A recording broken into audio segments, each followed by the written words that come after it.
Hey guys, so World War I began in July of 1914 and ended in November of 1918.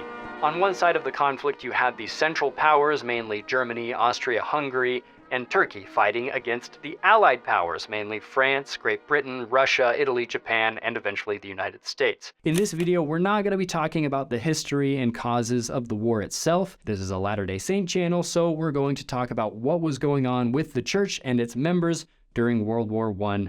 Let's do it.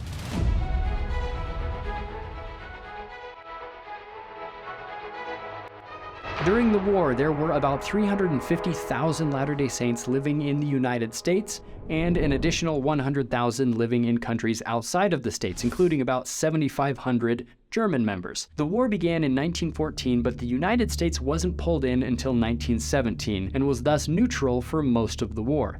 Many Americans saw it as a European conflict, a tragic one, but one they were not directly involved in yet. Similarly, the church was also neutral, and members around the world were left to follow the dictates of their own consciences. This naturally meant that there were Latter-day Saints on both sides of the conflict, but we'll get to more on that in a bit.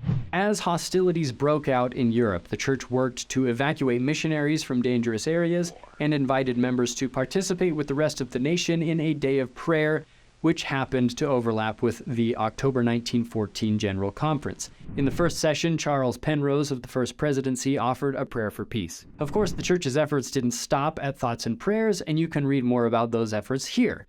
After the U.S. joined the war in 1917, members worldwide were still allowed to support their individual nations. But the church was largely still an American church, and the vast majority of members and leaders rallied to support the cause of the Allied nations. Some leaders were quite vocal in their opposition to Germany. In one general conference, Elder Anthony W. Ivins even declared that German policy was the embodiment of the Antichrist spirit. In the April 1917 General Conference, right as the United States was entering the war, Joseph F. Smith asked potential enlistees, "Go forth in the spirit of defending the liberties of mankind, rather than for the purpose of destroying the enemy. You must not condemn the people. Their leaders are to blame, not the people.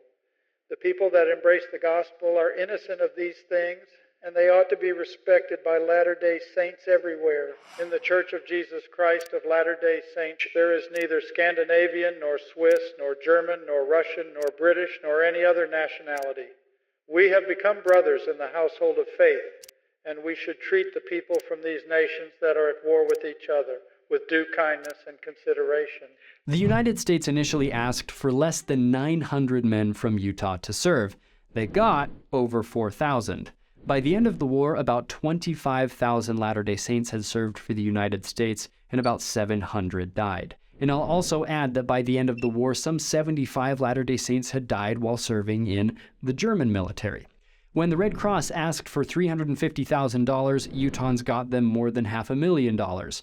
Instead of purchasing the requested $6.5 million in war bonds, Utahns bought $9.4 million. The LDS Church's effort on the home front to prove its loyalty to the United States and to sincerely aid the country helped to dispel negative feelings that Mormonism was by nature un-American.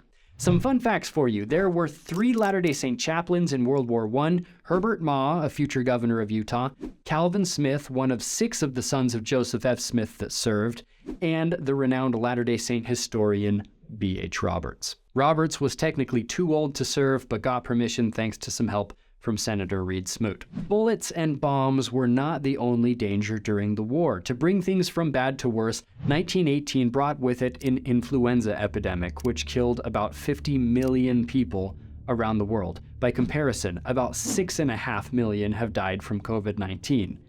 It was bad. Less than a month before the war ended, the flu claimed the life of a soldier in France named Stanford Hinckley. B.H. Roberts had been with Stanford in his final hours and wrote to his family in Salt Lake City to break the news. Stanford's younger brother, future church president Gordon B. Hinckley, later said it was the first time he'd ever seen his father cry. In the midst of all this death, in October 1918, President Joseph F. Smith received the revelation now recorded in Doctrine and Covenants 138, which contains further details about the status of the spirits of those who have passed on. The Great War ended on November 11, 1918. Apostle James E. Talmage wrote in his journal, "The city was in a state of uproar between 1 and 2 a.m., owing to receipt of the official announcement that the armistice had been signed. This city seemed to spring into life. Bells were tolled, whistles blown, and within an incredibly short time, hundreds of automobiles were dashing about the street, most of them having tin cans, sheet iron utensils, and other racket-making appendages attached to the rear. Such a day as this has never before been witnessed in the world's history." At 80 years old, President Joseph F. Smith passed away only 8 days after the armistice. As horrific as the war was, involvement in the war brought Mormons fully out of their 70-year isolation in Utah, permitting them to mingle with other Americans in the common cause. We've barely scratched the surface of this topic. Check out the resources in the YouTube description to learn more. If you want to read about what Latter-day Saint soldiers experienced, the best source I've been able to find is this book, about half of which is dedicated to telling their stories. Go get a library card and check it out, and have a great day.